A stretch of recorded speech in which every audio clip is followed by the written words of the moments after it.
Dear friends, all present here today, we welcome you to the 40th anniversary celebration of the mission of 81, when Silo went global 12 years after his historical speech in Punta de Vacas. He was accompanied by a group of friends from across the globe. Salvatore Puleda from Italy, Ishak Sakebinuddin from the Philippines, Ayappa from India, Dennis Zuckerbrod from Canada, Nicole Myers from the USA, and Pieter Gudjonsson from Iceland. We celebrate today to take a new look at the Madrid rally, which took place on the 27th of September 1981, which kicked off the mission of 81. Following that, Silo and the team took part in rallies in Barcelona, Reykjavik Iceland, Copenhagen, Frankfurt, Milan, Colombo Sri Lanka, Bombay, now Mumbai, and finally Silo spoke with us in Paris. On the 31st of October, we will hold another event focused on the Mumbai event of November 1st, 1981.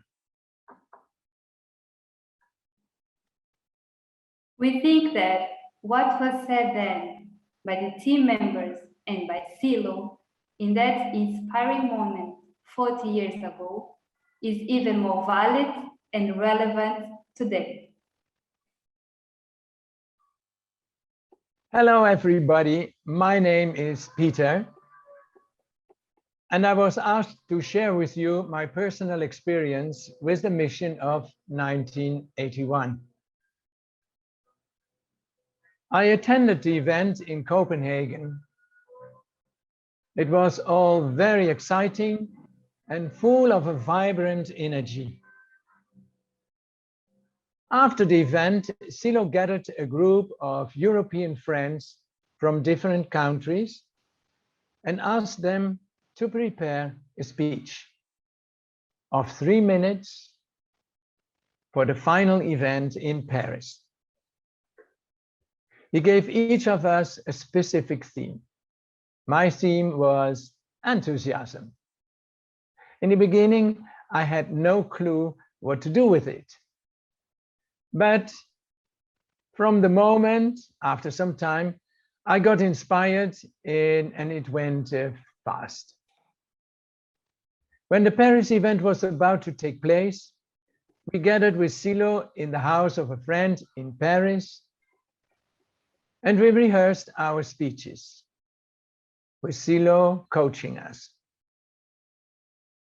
The next day, the event took place in a theater called La Mutualité.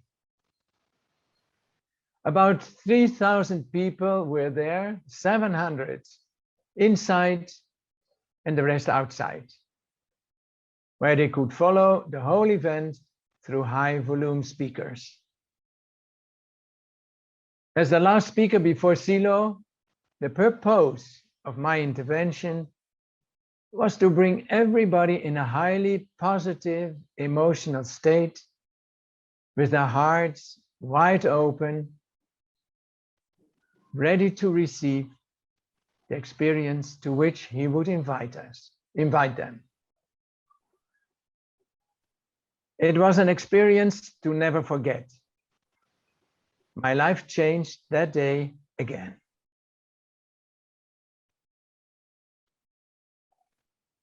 Hello, my name is Samira, and I joined the humanist movement here in Mozambique when I was 16 years old. I wasn't even born when the event that is being celebrated here took place.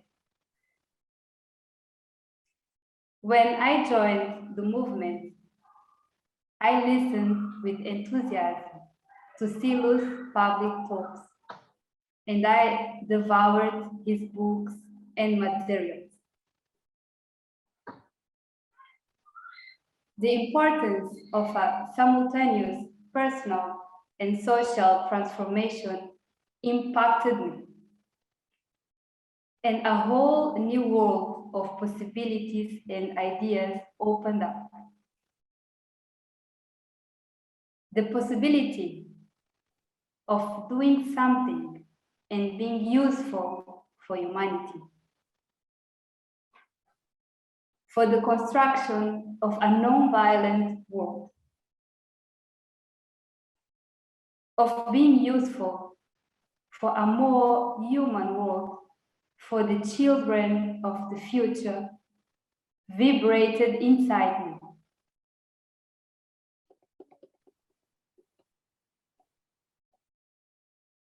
A new world opened, a world of respect, values, commitment, joy, change of direction through transcendence, and being more awake, fulfilled the meaning of my life. A world of experience, coherence, and not theory and contradiction. A world of inner truth, not the normalized lies of society. This new world opened up, and like many of those here, I felt at home and felt like this was where I should be at last.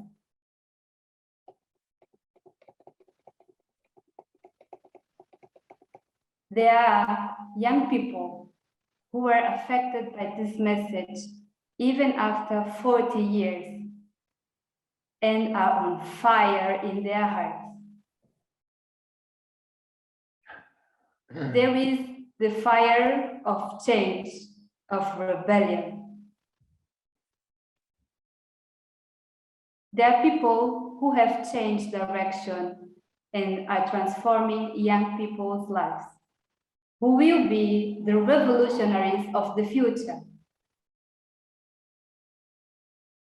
We are going to reach out more and more to these young people who also want and feel the need to change, just as others reached us. Personally, I'm deeply, deeply grateful for being part of this humanist current.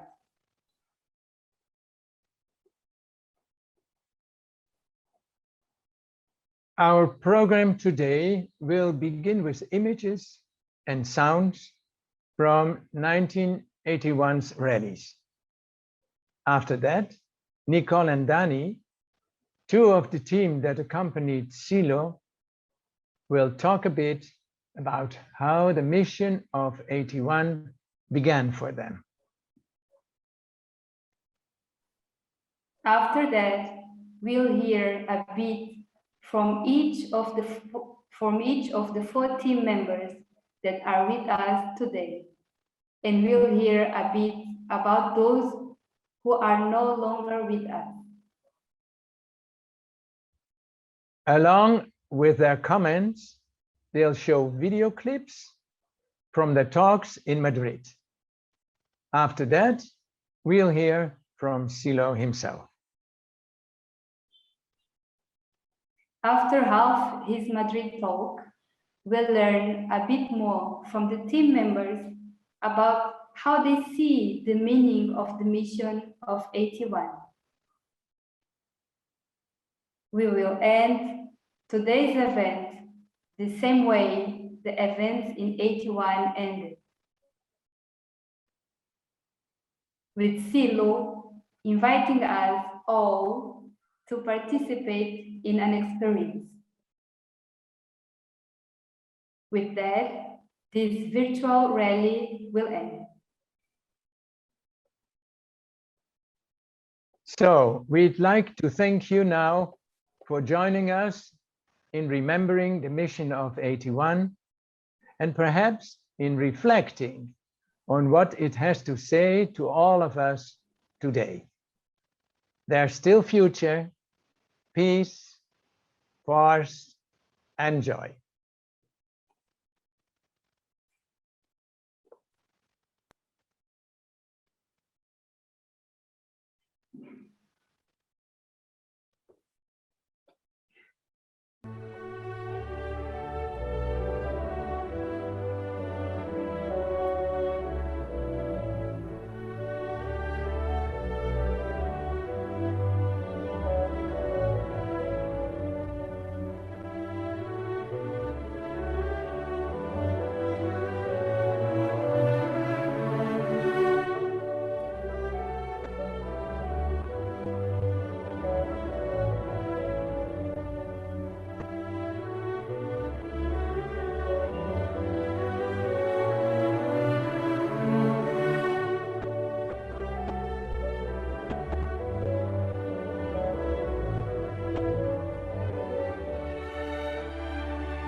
Wow.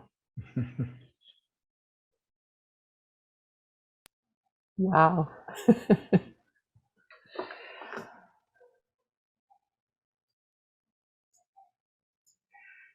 Okay, so my name's Nicole. I'm a messenger from the United States. The slideshow we just saw was the culmination of several years of planning. A key of that plan took place 1 month earlier. Silo had invited 6 friends to form a team with him to carry out the mission. We came from all parts of the world, representing different races, cultures, religious backgrounds, and speaking different languages. We gathered in a quiet coastal village south of Naples, Italy. In this inspiring landscape facing the blue sea, we spent several weeks preparing with Silo. Danny will tell us about our training, but I want to tell you a little bit about our experience as a team. We arrived with a lot of anticipation. We didn't know what we were going to do, but we were all anxious to get started. But instead of going to work, Silo had us decompressing for several days. We even went to the beach to swim in the caves and visited nearby ancient sites, including Pompeii and Puma. Gradually, we got into theme, and the work went intensifying, but always with a very friendly atmosphere, without pressure or judgment. Silo encouraged us to express ourselves and ask questions, which led to all kinds of remarkable conversations. We were together most of the day for meals, meetings, coffees, and laughing incessantly. At the same time, Silo was gently guiding us to find that deep space within ourselves, from where we would transmit the common message that we would be bringing to the world.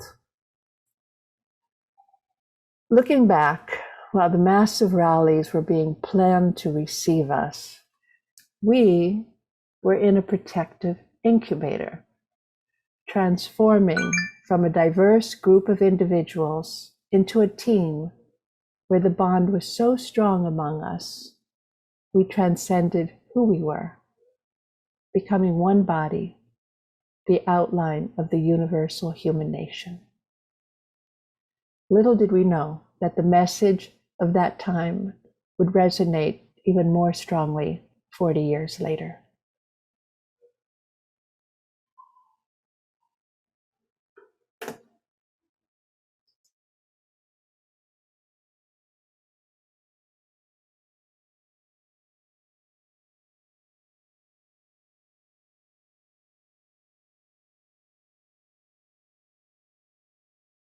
Is Danny not there? Is Danny not there?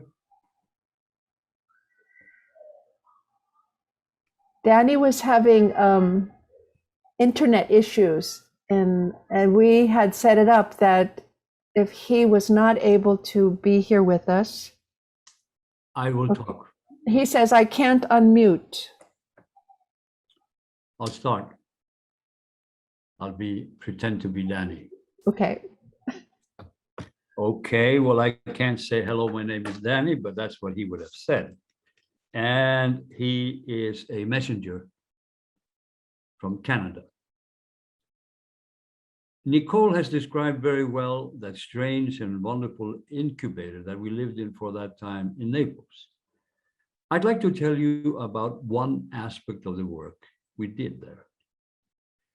We spent a lot of time on the mechanics of how our team would work in the rallies. And when dealing with the media, we divided our message to themes.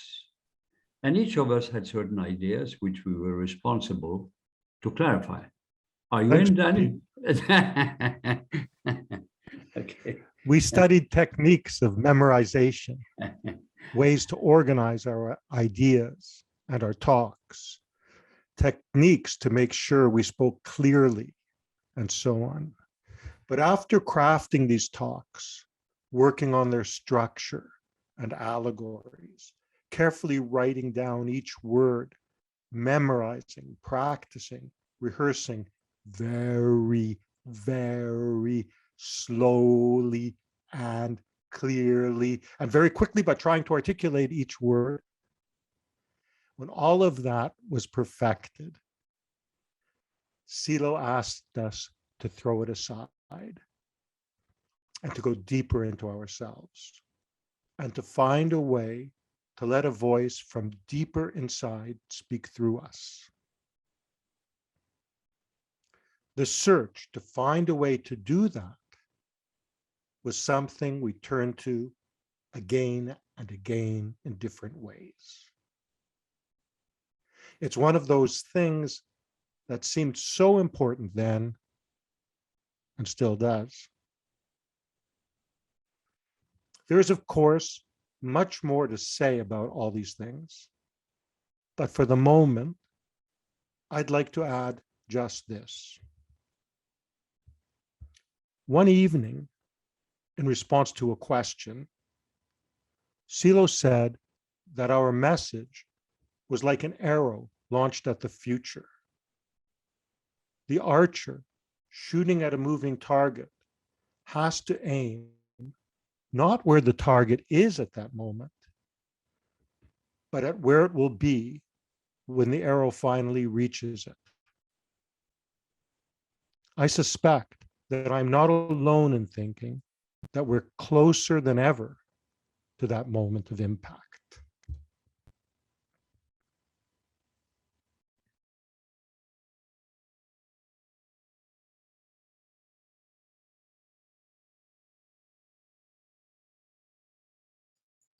Sorry. The preparation of the team was finally complete and we were ready to go into the world. Our first stop was Madrid. And on September 27th, 1981, we were greeted by thousands of enthusiastic people and a sea of orange, chanting peace, force, and joy. What follows is a series of video clips and descriptions from the team about talks that we did in Madrid, including those who are no longer with us. Saki from the Philippines was the first member of the team to deliver our message.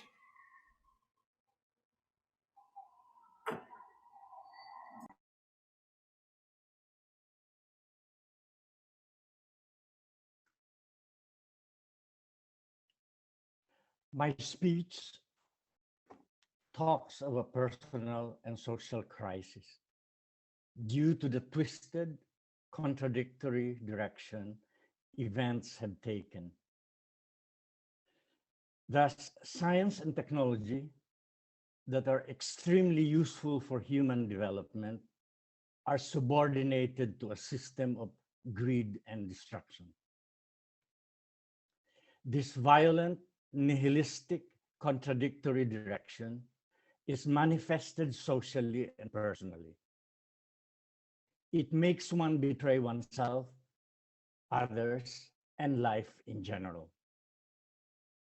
To get out of this crisis and embark on a positive path, one must exercise one's freedom to choose. Not out to convince, the community offers a way out based on one's freedom of choice. In choosing freely, voluntarily, one then assumes responsibility. In this way, one builds a new future for oneself and those in one's effective reach.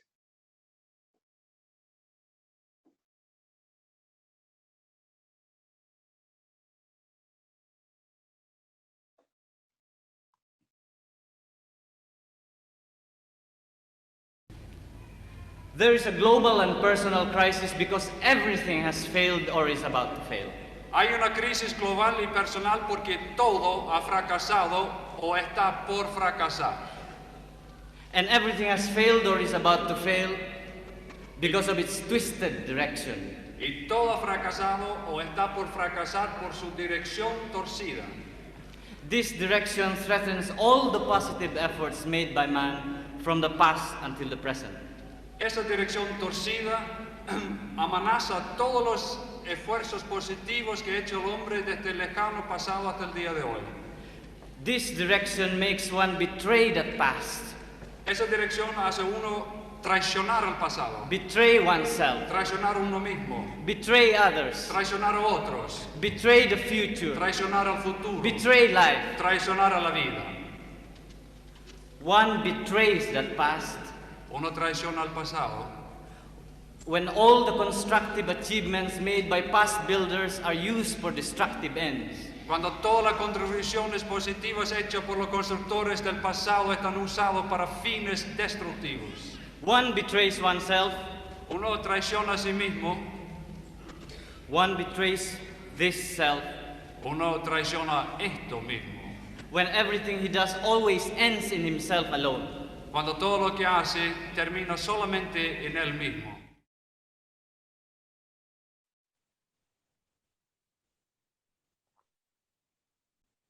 The next speaker is Salvatore, introduced by Danny. Many of you knew Salvatore Puleda. Some of you knew him longer than I did. Some of you, no doubt, knew him better than I did. I think that we first met in 1976, arguing mostly about ideas, and laughter are what I most remember about the subsequent 25 plus years of our friendship. Salva, for those of you who didn't know him, was one of that rare and vanishing breed of European intellectuals, steeped both in the humanities and in the sciences, widely read in everything from mythology to philosophy. He was also a professor of environmental chemistry. And he was also the author whose name graces the cover of books on topics as varied as humanism, monasteries, and of course, that extraordinary novel, the Tokarev Report.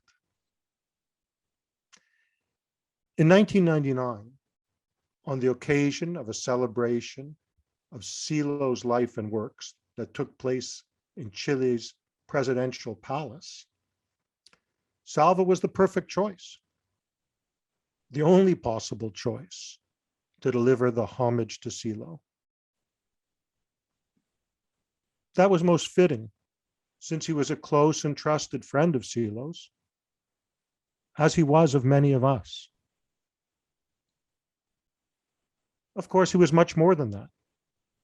He was also a brother, a husband, a loving father, and a passionate human being, stubborn, quick to anger, and equally quick to laugh. He was a key member of our team in 1981, but his important contributions to our collective activities started long before that and continued long after. And they continue today, decades after his untimely death in 2001 at the age of 58.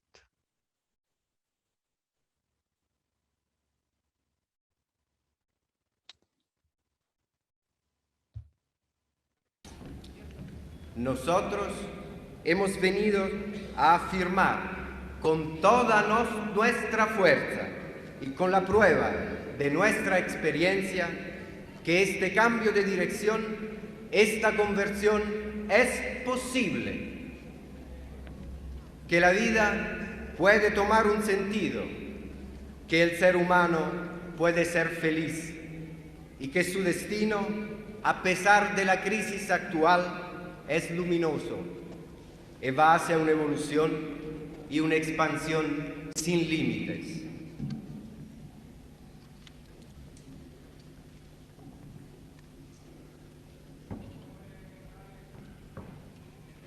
Nosotros no somos distintos de vosotros. Vosotros habláis a través de nuestras bocas. Lo que hay de constructivo, de positivo, de luminoso en vosotros, afirma a través de nuestra voz que el ser humano no es un grumo de sufrimiento y de temor, que no es un animal errante en la superficie de un planeta a la deriva en el espacio infinito, sino que el ser humano contiene en sí todo el universo y en su evolución no puede ser detenido aún por la muerte.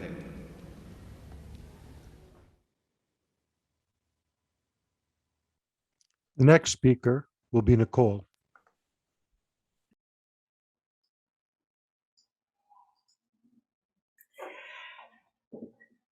When we were asked to develop a theme for our talks, I chose contradiction and unity. It was one of the main ideas developed in Silo's newest book, The Internal Landscape. This fit with me because the growing violence, the fears, suspicion, isolation, the nuclear threat were all being passed off as normal. We did not see things like that. At the root of the problem is contradiction, which leads to disintegration, be it on a personal level or a whole society. To show how it works, I told the story of how a young couple started their marriage based on contradiction, a betrayal, and how that ended up creating suffering for themselves and those around them. The talk itself had parts that were quite funny, but that humor and that innocent way of speaking also allowed me to forcefully denounce the nihilism. To go in a positive direction, it was necessary to carry out unitive acts, and it was explained how to do that. But then I was stuck. I didn't know how to end the talk, and I struggled with it for several days. I finally told Silo my dilemma. I don't know how to end the talk. He was sitting in front of me and began to stare into the distance with a faraway, inspired look. After a short time, he began to speak, softly, slowly, poetically. I wish to share these last few lines of my talk, spoken by Silo 40 years ago, which describe what is truly human for the human being of the future.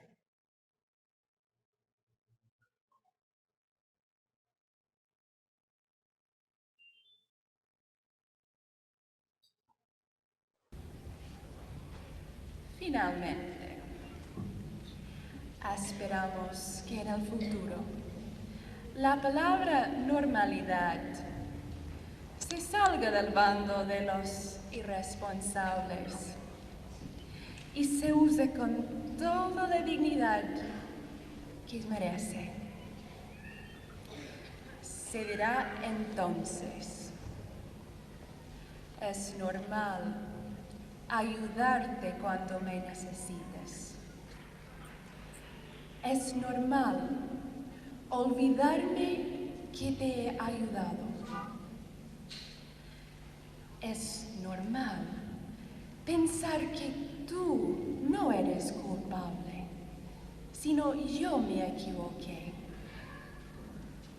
Es normal que yo me haga responsable por mis acciones sin que me sienta culpable. Y es normal que no tenga que dar ni recibir perdón, porque tú y yo estamos reconciliados.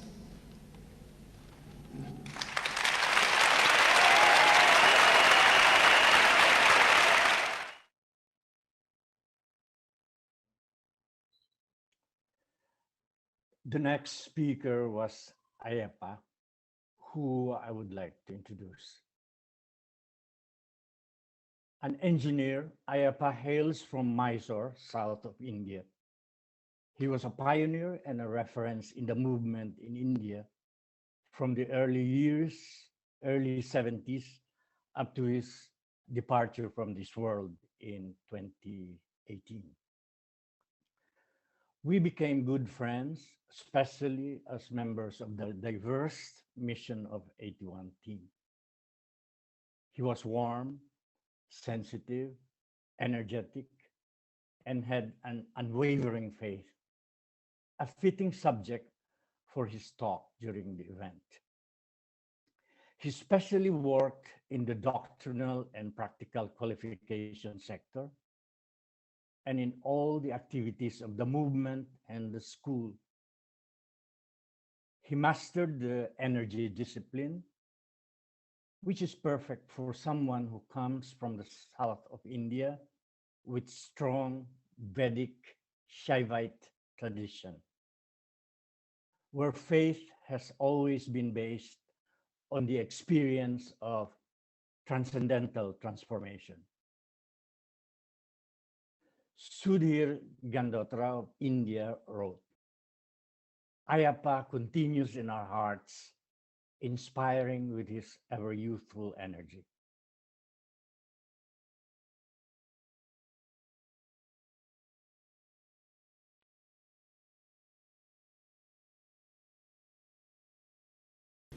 We have come here not to preach. Hemos venido acá no para predicar. But we have come here with warm heart. Sino que hemos venido con corazón cálido. To remind you of the need of the day. Para recordarle la necesidad del día. To ask you to awaken that beautiful person which lies deep within you. De despertar esa maravillosa persona que vive profundamente adentro de usted mismos. To do this, you need faith. Para hacer esto, usted necesita fe. And this is where the community can help you. Es acá que la comunidad le puede ayudar. Who has not heard about faith? ¿Quién no ha escuchado la palabra fe? An ancient word as old as man himself. Una palabra tan antigua como el hombre. But this word could be understood in different ways. Pero esta palabra puede ser entendida de muchas maneras. In the community, we talk about a different faith. En la comunidad, nosotros hablamos de una fe distinta. We talk about a faith that is practical and that is useful to you. Hablamos de una fe que es práctica y útil para usted. So I ask my new friends not to understand this faith in the way you already know. Entonces, le voy a preguntar a mis nuevos amigos de no entender esta palabra fe de la forma que ustedes ya conocen. Because this faith is not only useful to you, but also to mankind and life itself. Porque esta fe no solamente es útil para ustedes, sino que para la humanidad y para la vida misma.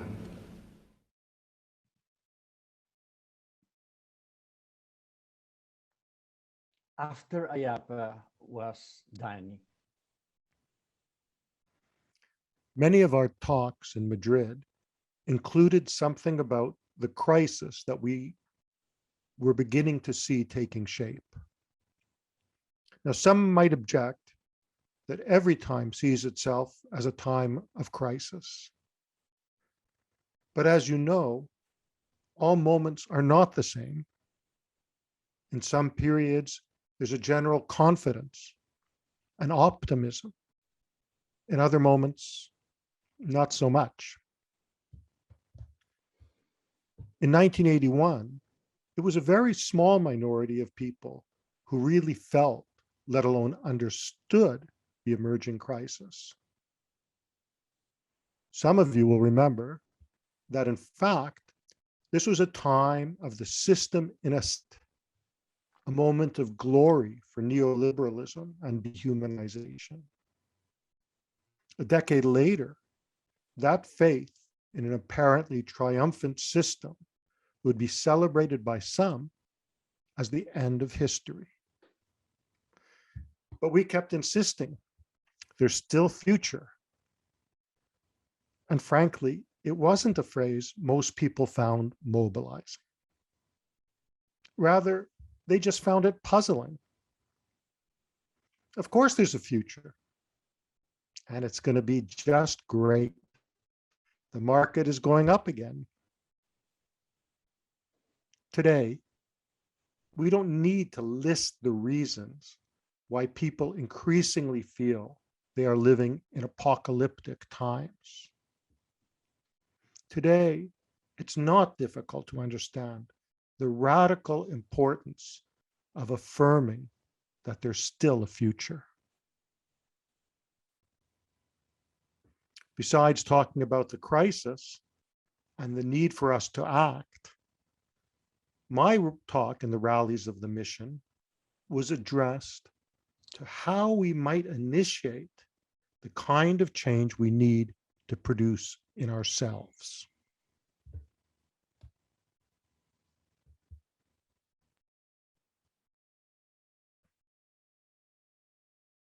When with faith and moved by necessity, Cuando con fe y movido por la necesidad, you call into your depths.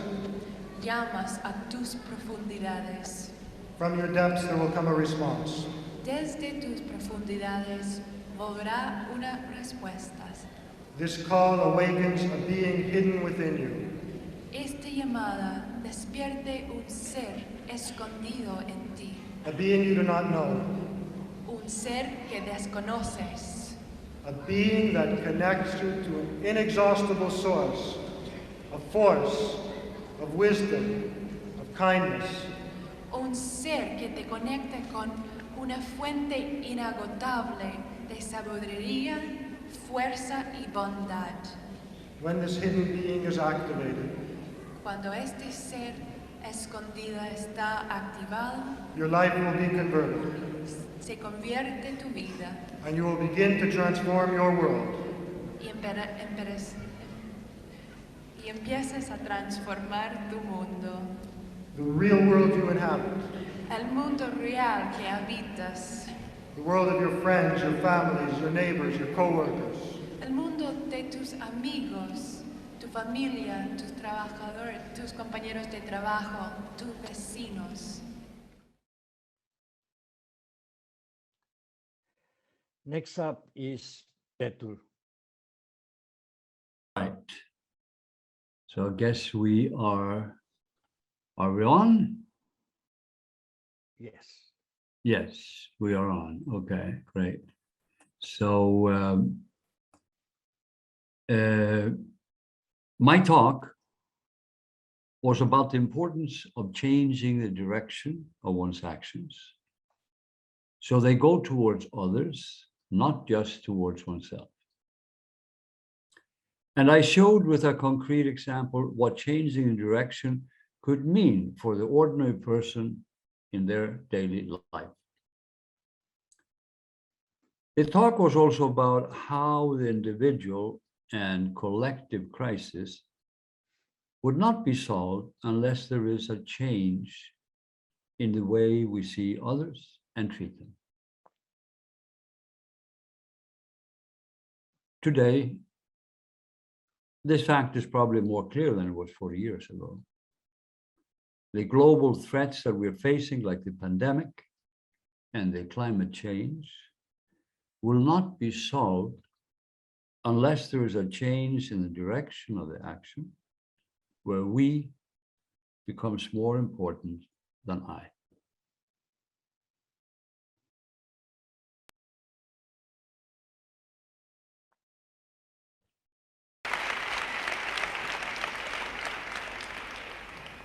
Ese trabajador,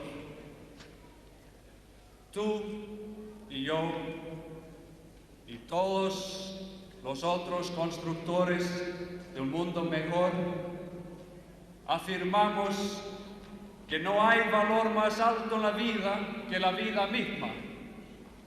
Y por lo tanto, denunciamos enfáticamente a toda violencia y a todo acto que dañe la vida humana.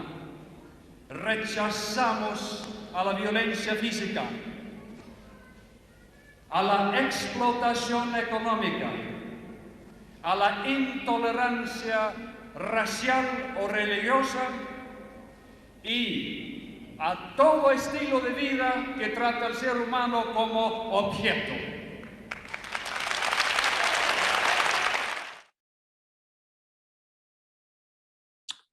I guess I continue. Yes. But I only see you in the center. How is that? Technicians. You see me in the center, Saki? Or Yes. you do? Yeah. So Just go on, anyway. Peter. Yeah. But Great. Silo. In a few minutes, we will hear from Silo himself. The first part of his talk in Madrid.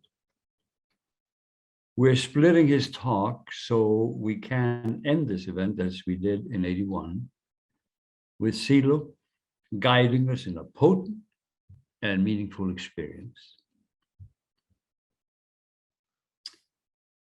How does one introduce someone that most of you already know? You know him through his many outstanding works, his public appearances, or the organizations that he helped put in motion. Some of us were fortunate enough to know him personally, very closely. To know his warmth and his humor. As a matter of fact, he's the funniest man that I ever met. And no one has made me laugh more than he did. Sometimes I went to Mendoza, basically just to laugh my head off and to feel his especially warm presence. He was not only intellectually brilliant, as he appeared to know everything, almost like an encyclopedia, but he was extremely kind and concerned about others, a really good human being. So he practiced what he preached. His actions went to others, not towards himself. He was peaceful, very centered, with a lot of force and an overdose of joy. When I first met him, about half a century ago, I wondered, like many of us, who he was. A being from outer space? A demigod? Later, some 6 years after our first encounter, he invited me to stay at his home for several weeks.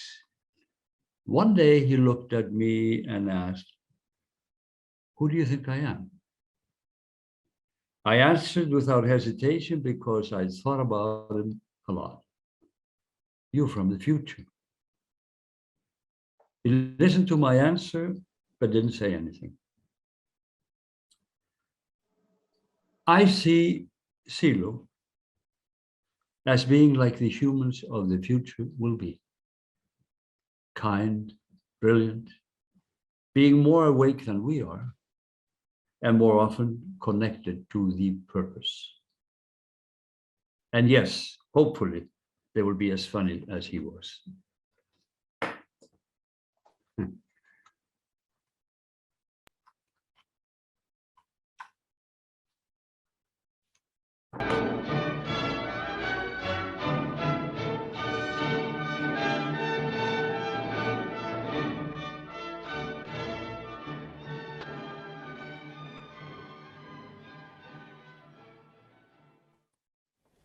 Hace tiempo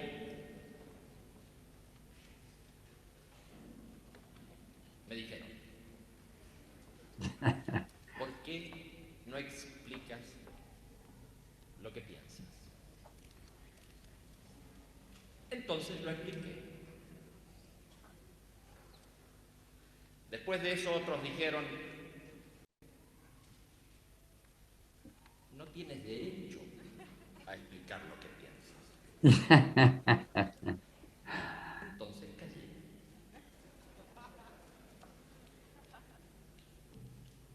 Pasaron 12 años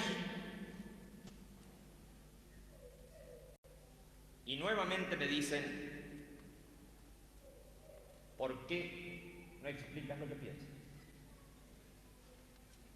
Así es que lo haré nuevamente, sabiendo de antemano que otra vez se dirá, no tienes derecho a explicar lo que piensas.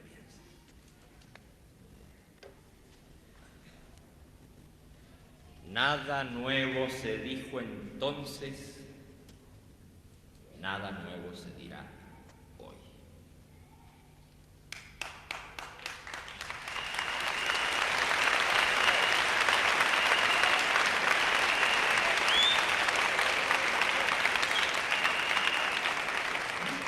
Y bien,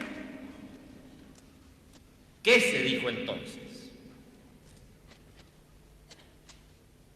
Se dijo,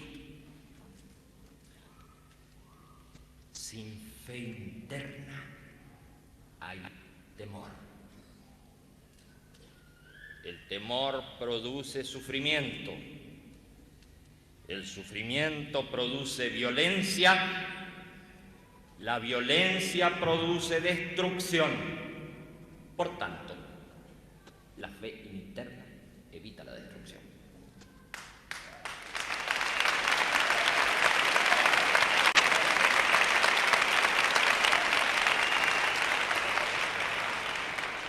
Nuestros amigos han hablado hoy sobre el temor, el sufrimiento, la violencia y el nihilismo como máximo exponente de destrucción.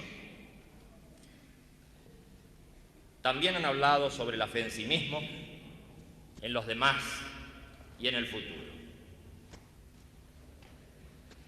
Han dicho que es necesario modificar la dirección destructiva que llevan los acontecimientos, cambiando el sentido de los actos humanos. Además, y como cosa fundamental, han dicho cómo hacer todo esto. De manera que nada nuevo agregaré hoy. Solo quisiera hacer 3 reflexiones.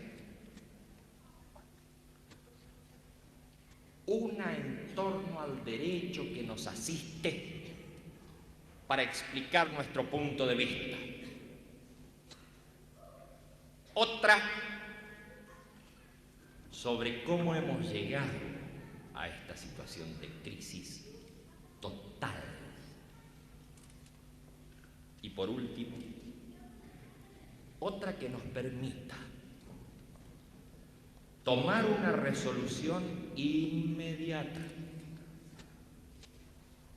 y operar un cambio de dirección en nuestras vidas.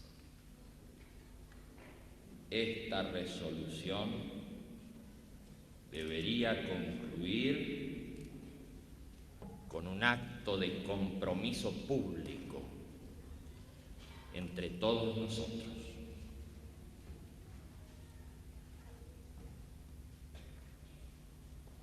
Pues bien, ¿qué derecho nos asiste para explicar nuestro punto de vista y obrar en consecuencia? En primer lugar, nos asiste el derecho de diagnosticar el mal actual de acuerdo a nuestros elementos de juicio, aunque no coincidan con los establecidos. En tal sentido decimos que nadie tiene derecho a impedir nuevas interpretaciones, basándose en verdades absolutas. Y en cuanto a nuestra acción, ¿por qué habría de resultar ofensiva para otros, siendo que no interferimos en sus actividades?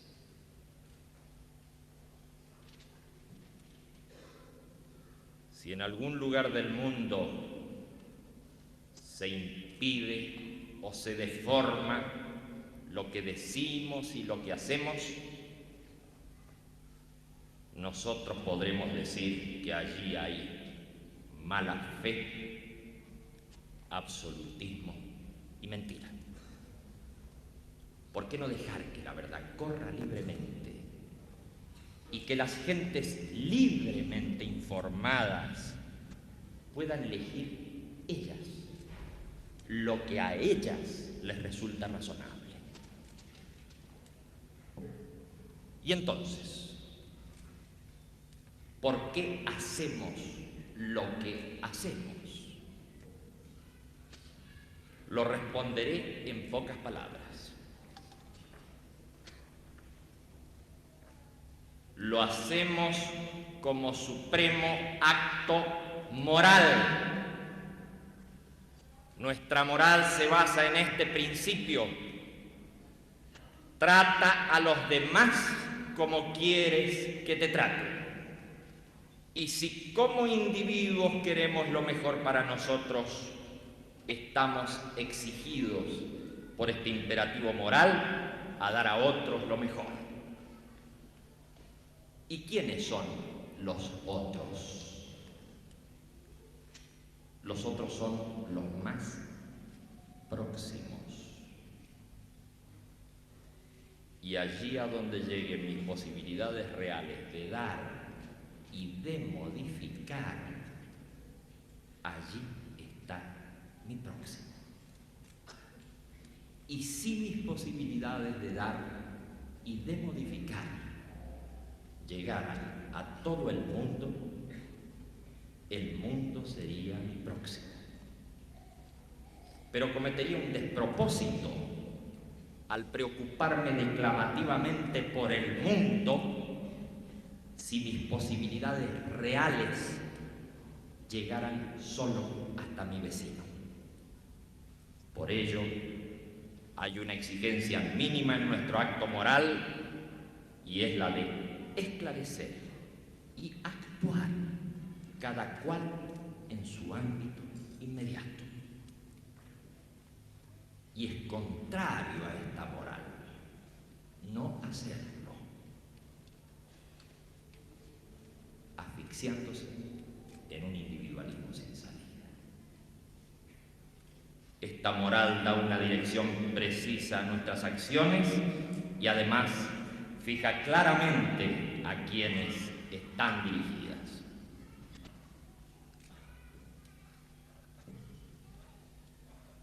Y cuando hablamos de moral nos referimos a un acto libre, a la posibilidad de hacerlo o no hacerlo. Y decimos que este acto está por encima de toda necesidad y de toda mecanicidad. Este es nuestro acto libre, nuestro acto moral. Trata a los demás como quieres que te traten. Y ninguna teoría, ninguna excusa está por encima de este acto libre y moral.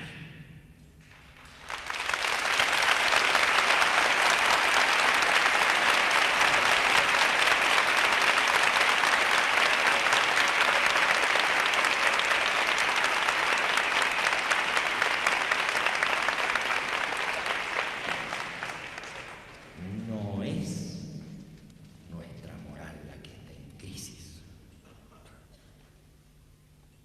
Son otras morales las que están en crisis, no la nuestra.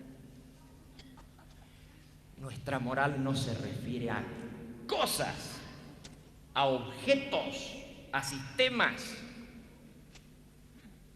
Nuestra moral se refiere a la dirección de los actos humanos. Y toda crítica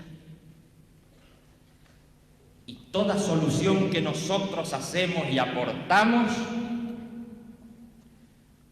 va orientada en el sentido de la dirección de los actos humanos.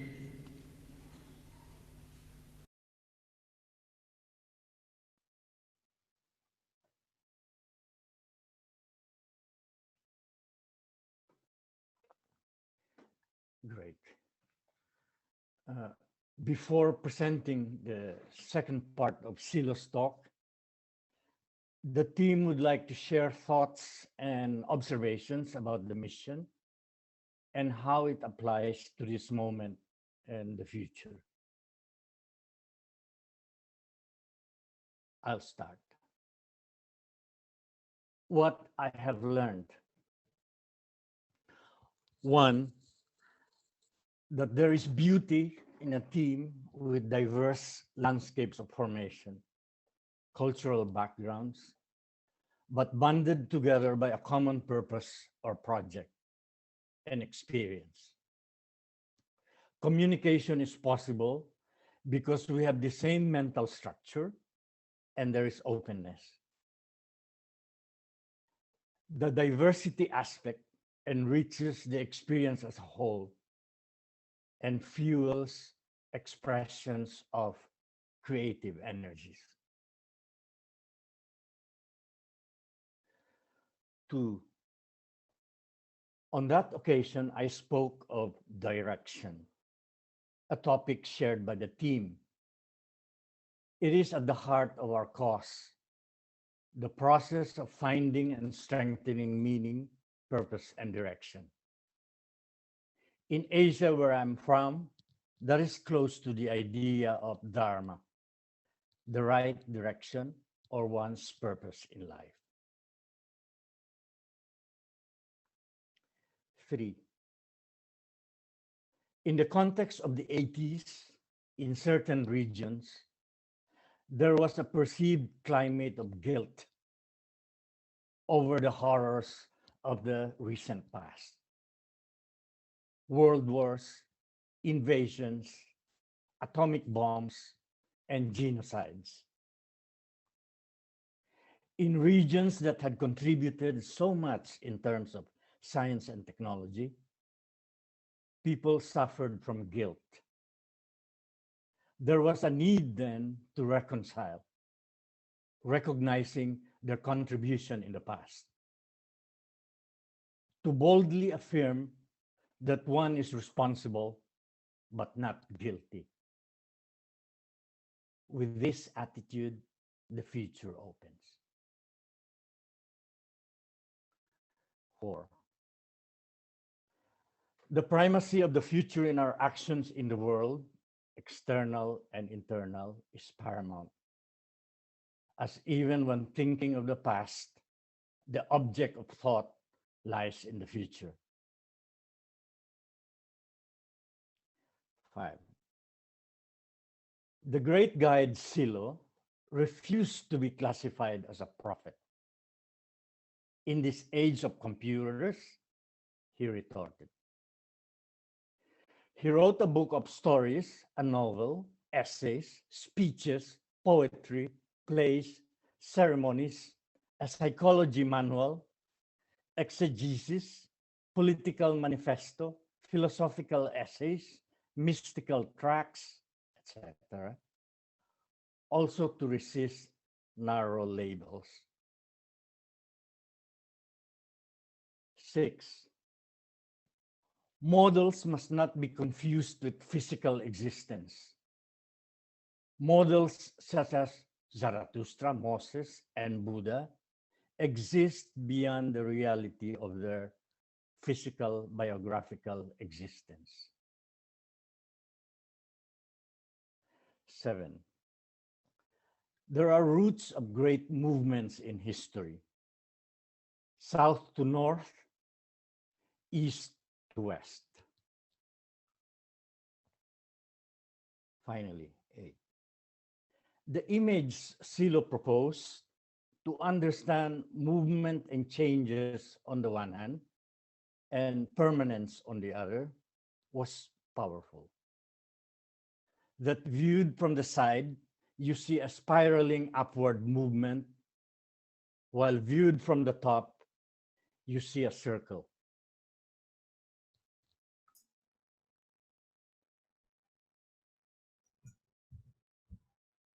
Next is Nicole. I will focus on what the mission of 40 years ago has to do with today and our future. When Silo spoke in Madrid, it was the first time he did so publicly in 12 years. It was also the first time he spoke in multiple countries at massive public rallies held in stadiums, halls, and even on the beach in Mumbai, India. Accompanied by our diverse team and an international effort of thousands, he was on the global stage. What he communicated in 1981 was historical and part of his life work. When he described that the world was in a state of crisis, most people asked, "What crisis?" Today, it's the opposite. Plagued by the pandemic, climate change, division, violence, and dehumanization, we now hear, how do we get out of the crisis?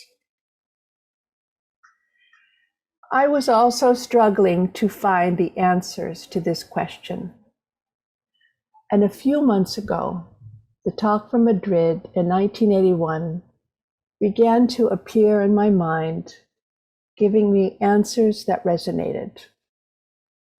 I could hear Silo's words, "Inner faith prevents destruction."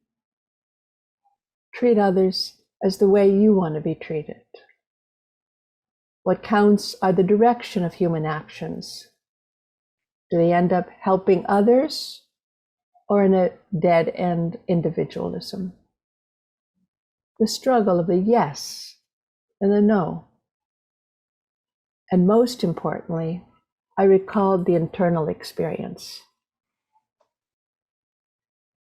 Based on reconciliation as a profound spiritual need, a humanizing act that opens the future of a person, their community, and the world around them. It was not only what he communicated, but how. Silo gave the whole of himself with great kindness and profound inspiration, with an open heart, without censorship. His message was not one-dimensional.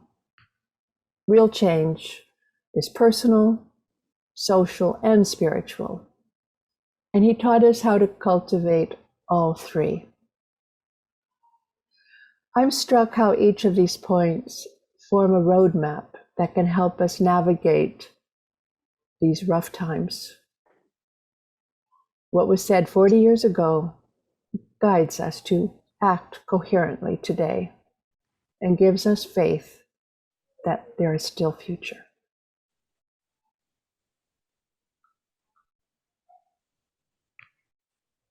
I'm sure we would all agree that there are many things from that moment 40 years ago that could be of great importance for us today. Here's three that I find central. First is the importance of reconciliation. I don't know about you, but I find it really difficult to stop laying blame, to stop searching for the guilty, for the ones who've caused me pain. It's challenging to find a way not to forget, nor to forgive, but to reconcile. It's difficult. But I understand that in any other way, we are like those who Silo described as wanting to storm the heavens without abandoning the hells. The hells, the frustration, the resentment, the vengefulness within us are forms of internal violence, and they manifest in the world as violence, even as we try to do good. Secondly,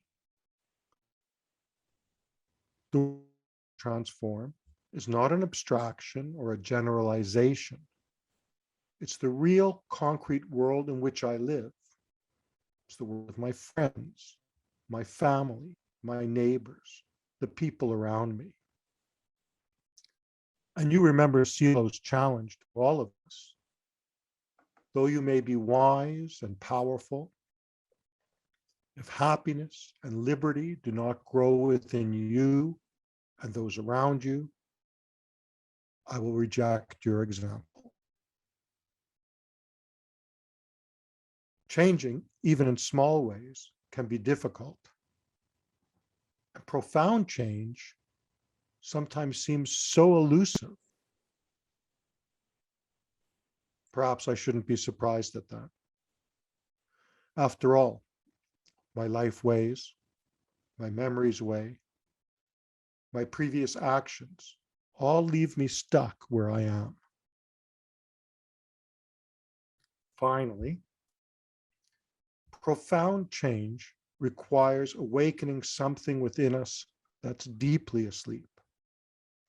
And to do that, I have to learn to ask more deeply,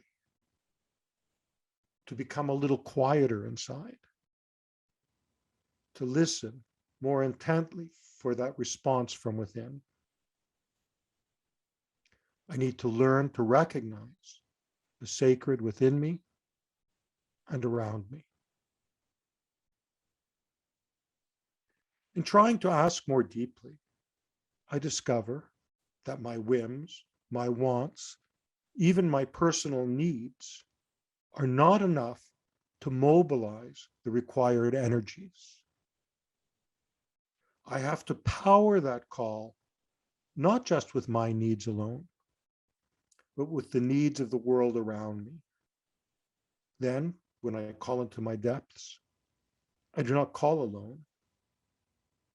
And even in attempting to do that, I find that everything starts to change and the future begins to open.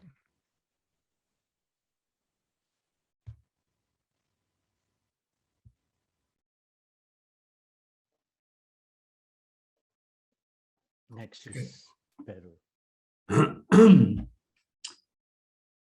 The whole experience was fantastic, with significant internal experiences every day and connecting with others in a different way. There are 5 things that had the most impact on me. First, a personal experience. A day or two before we went to Madrid, we were with Negro near the beach, and he said, "Go inside yourself and find the truth there." That triggered something that has been with me ever since, this going further inside, something that I've since also shared with many others. The second was the arrival at Madrid airport, being greeted by hundreds of inspired friends. Third, Negro's speech in Madrid and the experience of conversion there. Fourth, after the acts, there were dinners with many friends. I especially remember the warm and inspired climate that was there in the dinner held in a restaurant where the oldest parliament in the world was founded in Iceland. We were like one, and Negro was there among us, participating in the collective singing, connected with each other through our linked arms, swaying in rhythm to the songs. Finally, the massive act in Bombay, a truly mystical moment with thousands being there as one. The mission showed that we could act as one, be effective in our organization, with faith and inspiration, touching the lives of the many. Something that is badly needed now. We did it once, we can do it again. That is, act like one and be inspired.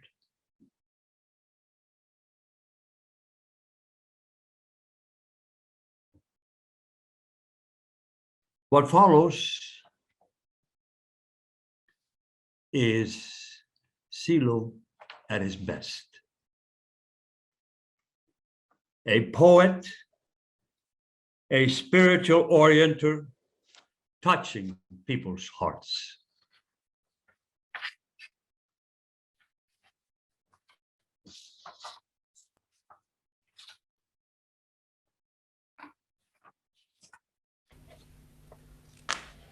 Pero hay otro punto que debo tratar ahora. Y se refiere a la situación de crisis a la que hemos llegado. ¿Cómo sucedió todo esto? ¿Y quiénes han sido los culpables? No haré de ello un análisis convencional. Aquí no habrá ciencia ni estadística.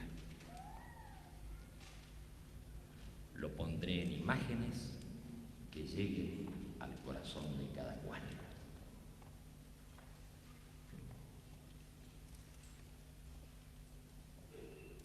Sucedió hace mucho tiempo que floreció la vida humana en este planeta. Entonces, y con el correr de los milenios, los pueblos fueron creciendo separadamente. Y hubo un tiempo para nacer, un tiempo para gozar, un tiempo para sufrir y un tiempo para morir. Individuos y pueblos, construyendo, se fueron reemplazando, hasta que heredaron por fin la tierra y dominaron las aguas y el mar y volaron más veloces que el viento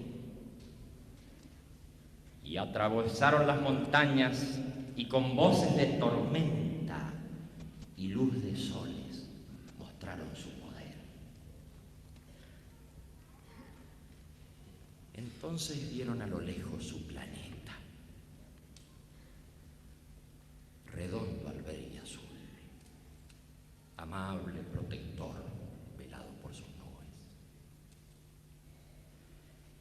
¡Qué energía movió todo! ¡Qué motor poderoso puso el ser humano en la historia, sino la rebelión contra la muerte! Porque ya desde antiguo la muerte como sombra acompañó su paso. Y también desde antiguo entró en él y quiso ganar su corazón. Aquello que en los principios fue continua lucha, movida por las necesidades propias de la vida. Luego fue lucha movida por temor y por deseo. Dos caminos se abrieron ante él. El camino del sí y el camino del no. Entonces, todo pensamiento, todo sentimiento y toda acción fueron turbados por la duda entre el sí y el no. El sí creó todo aquello que hizo superar el sufrimiento. El no agregó dolor y sufrimiento. Ningún objeto o relación u organización quedó libre de su interno sí y de su interno no.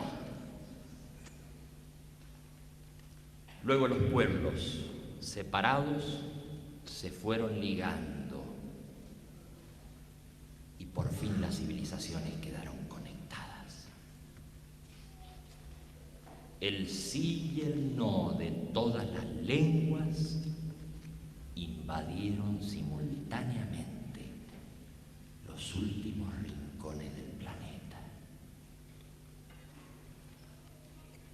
¿Cómo vencerá el ser humano a su sombra? ¿Acaso huyendo de ella? ¿Acaso enfrentándola en incoherente lucha? Si el motor de la historia es la rebelión contra la muerte, rebélate ahora contra la frustración y la venganza. Deja por primera vez en la historia de buscar culpables. Tú y el otro son responsables de lo que una vez hicieron, pero nadie es culpable de lo que sucedió. Ojalá en este juicio universal se pueda declarar: no hay culpables.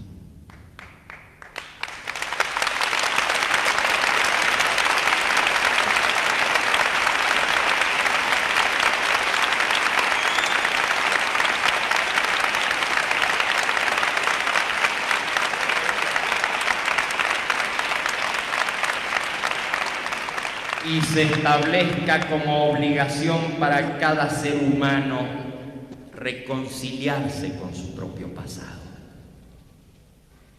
Esto empezará aquí, en ti y en mí, y seremos responsables de que esto continúe entre aquellos que nos rodean, así hasta llegar al último rincón de la tierra. Si la dirección de tu vida no ha cambiado todavía, necesitas hacerlo. Pero si ya cambió, necesitas fortalecerla. Para que todo esto sea posible, acompáñame en un acto libre, valiente y profundo, que sea además un compromiso. Pongámonos en pie.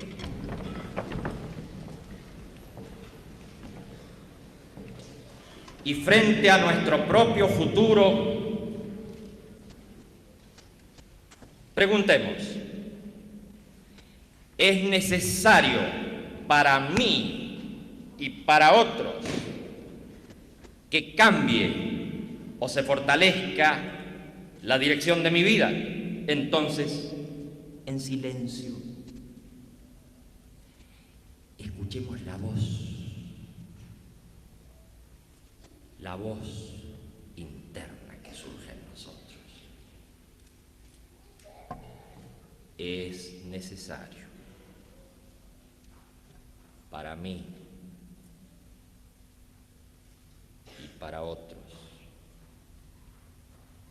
que cambie o se fortalezca la luz, la dirección de mi vida.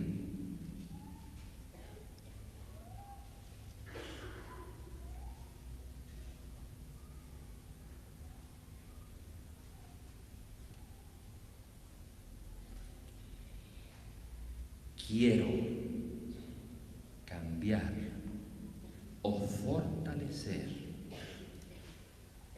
la dirección de mi vida.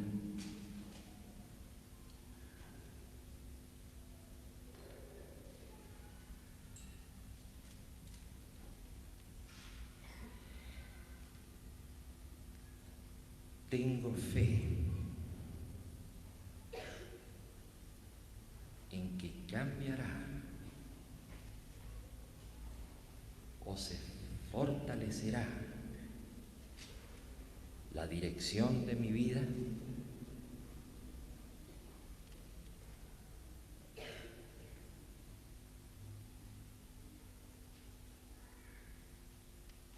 Entonces, que brote en mí la fuerza y la luz de la vida.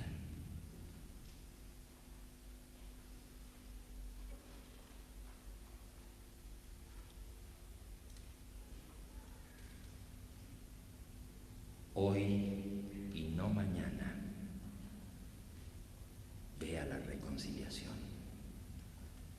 Besa a tu pareja y a tu hijo, a tu madre y a tu padre. Abraza a tu amigo y tu enemigo y diles con el corazón abierto: algo grande y nuevo ha pasado hoy en mí. Y explícales luego qué pasó, a fin de que ellos también puedan llevar este mensaje. Quisiera repetir estas frases. Hoy y no mañana, ve a la reconciliación. Besa a tu pareja y a tu hijo, a tu madre y a tu padre. Abraza a tu amigo y tu enemigo y diles con el corazón abierto: algo grande y nuevo ha pasado hoy en mí. Y explícales luego qué pasó, a fin de que ellos también puedan llevar este mensaje. Para todos, paz, fuerza y alegría.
Let's take a couple minutes here just to be in silence, and then we'll close.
So,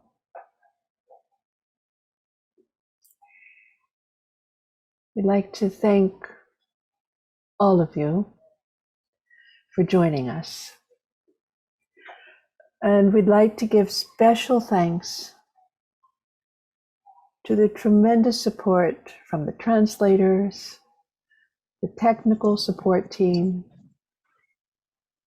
the web team, to all those who participated in the program, and to all of the thousands that were part of the mission of 81, including many of you here. In a couple minutes, we will turn on the mics so that people can express themselves. It goes without saying, a great thanks to Silo. And now Saki. And now Saki has Saki has an important announcement.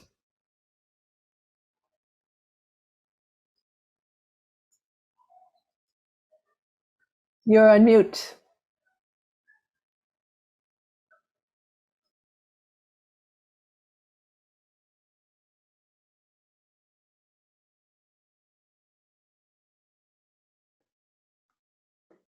Right.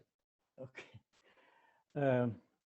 As you know, after we finished the first leg of the tour in Europe, we went to Asia, which included a massive public act of 10,000 in Mumbai. So we would like to invite you to a virtual event on October 31st. Thanks to the organizers and members, the rally was attended, apart from India, by members from Hong Kong, Japan, Malaysia, Sri Lanka, Australia, and the Philippines. We can say that it is from this great spiritual reference in the East that Silo launched his message to the West. His attitude and tone were different, though, as he was addressing what he called his brothers and sisters of Asia, in what he referred to as the language that speaks from heart to heart. See you then. Peace, force, and joy.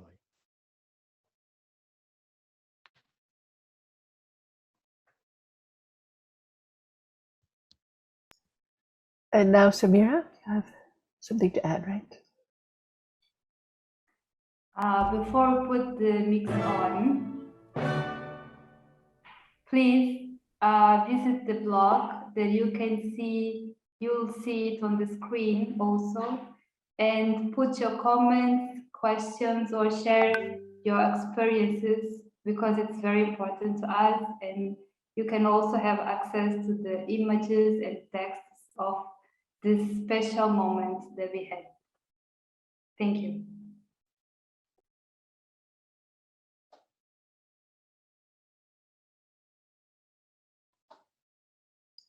I have just been notified that we might have, the date might have been badly written.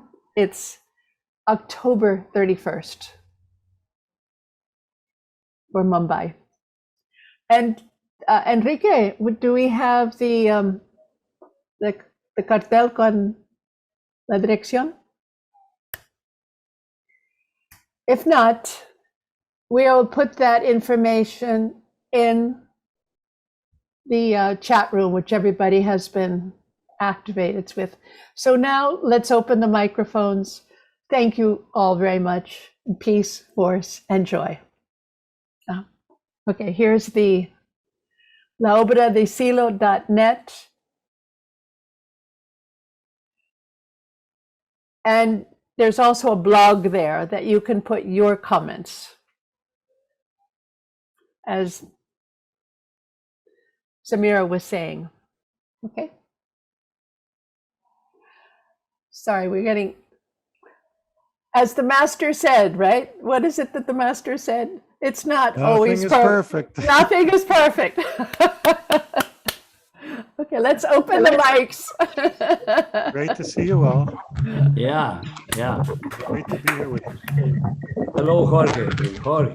Who knows? Hola. Hey. Thank you, thank you, thank you. Thank you very much. Thank you, Daniel. Gracias. Obrigado, obrigado. Muchas gracias. Fuerte abrazo. Wonderful. Wonderful. Thank you all. Hola, hola. Hey. Gracias. Tanta fuerza y alegría para todos. Abrazo. Gracias. Vea. Fuerza y alegría. Gracias, abrazo. A todos. Gracias a todos. Enjoy everyone. Hola.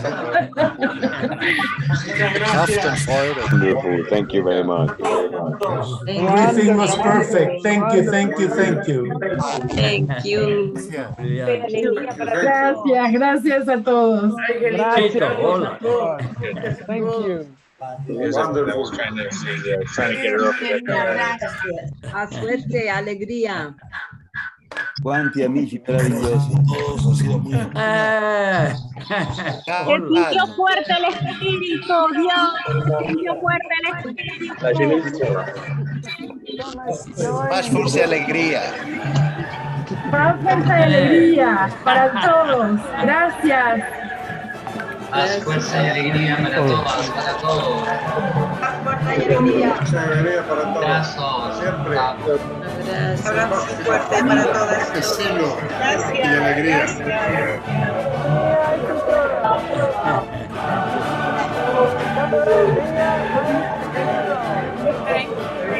Easy, hola.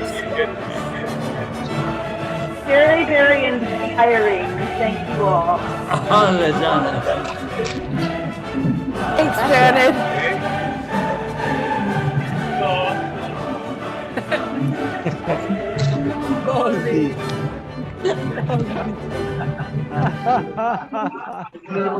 Wonderful.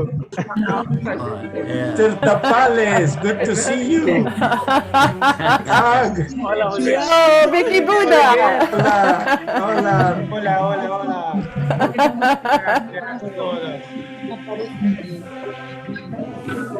Emma, hi. Qué diverso. Hi. Saki, big hug. What a great event. Thank you very much. Ay, Mozambique. Hola. Hey, Alejandrito. Salut Amélie. Salut François. Salut Marie. Salut Stéphane. Memorable day. Memorable day. Okay. Ahí. Hello, Declan. Jim, how are you?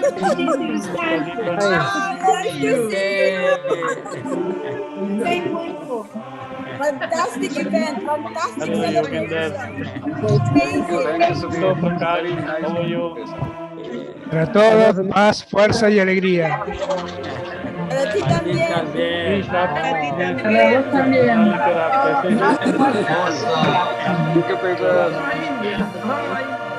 Qué lindo revivir estos hermosos momentos. Thank you. Gracias, Señor. Emoción a full. Alejandrito, le gusta.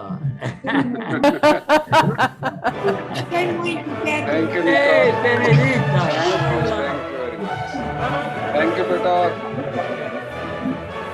Well, let's see you in Asia. Next stop, Bombay.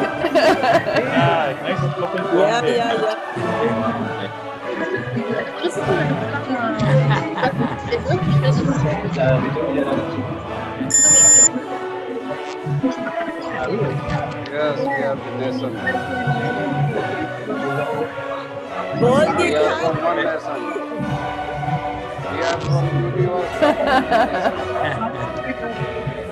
Hello, Janet. Very nice to see you. Hello, Heidi.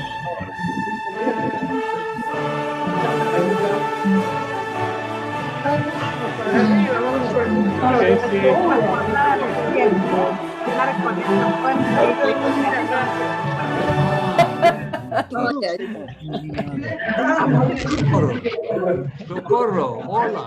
Hola, Loredana. Hola, Loredana. Hey, un abrazo. Hello, Pradeepan. How are you? Hola, Javier. Hello, Ken. Nice to see you there. Lindo verlos a todos, amigos. Hello, Sotis. Roberto, Hey. hola. Hola, Robertino. Fuerza y alegría. Saludos a todos. Hello, Nira. Nice to see you. Look at Park Belly Day. Wow. Wow. Sí, pero no escucha. Hello, Baiju. Hello. ¿Cómo están? Bueno, saludados.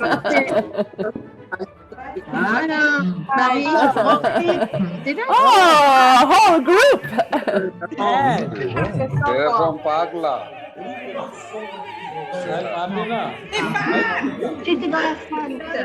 Fantastic.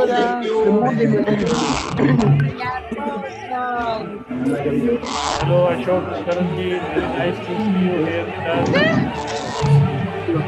Welcome, Sharanji. Thank you very much.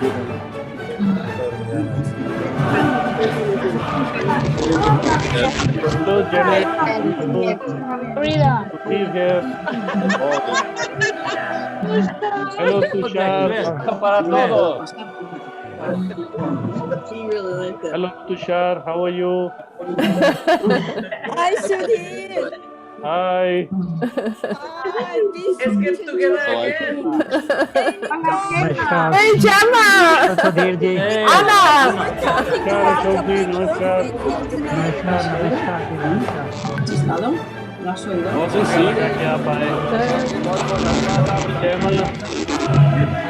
Fernando, Eduardo. Jorge. Mónica, ¿cómo estás? Muy bien. Hello. Hello. Hey, Saki. Hi. Hello. Hi. Amazing. There was an earthquake tonight while Nicole was talking. Oh, really? Lakas. Ilang magnitude? Feliz amigos. Oh, baby. We're celebrating. Ay, qué alegría, qué Hello, alegría. Roberto. It was like 6.5. Wow. What a shit. Molly also felt it. Really? Epicenter was in Manila.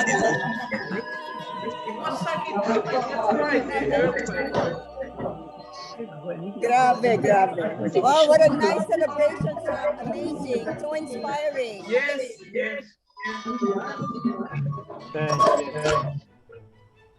Hey.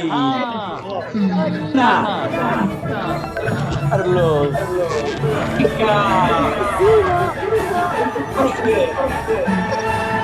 Thank you, Peter.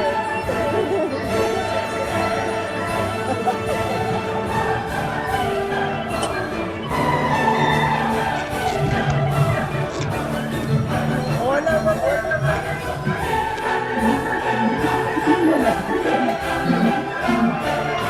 Hello, Norma. Hello, Puti. How are you?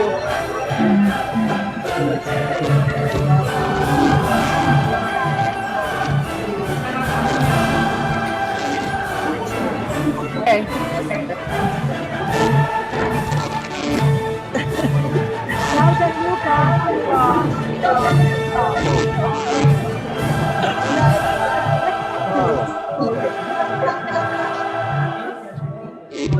Hey, Diana, Lauren.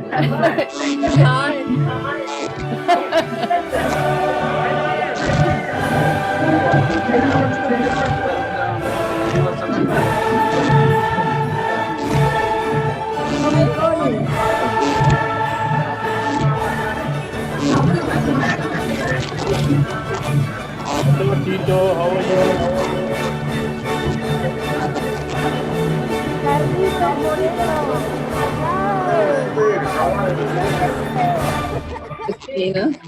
Thank you, Tito. Okay, everybody. See you in Mumbai. Yes, see Fernando. Vediamo a Bombay.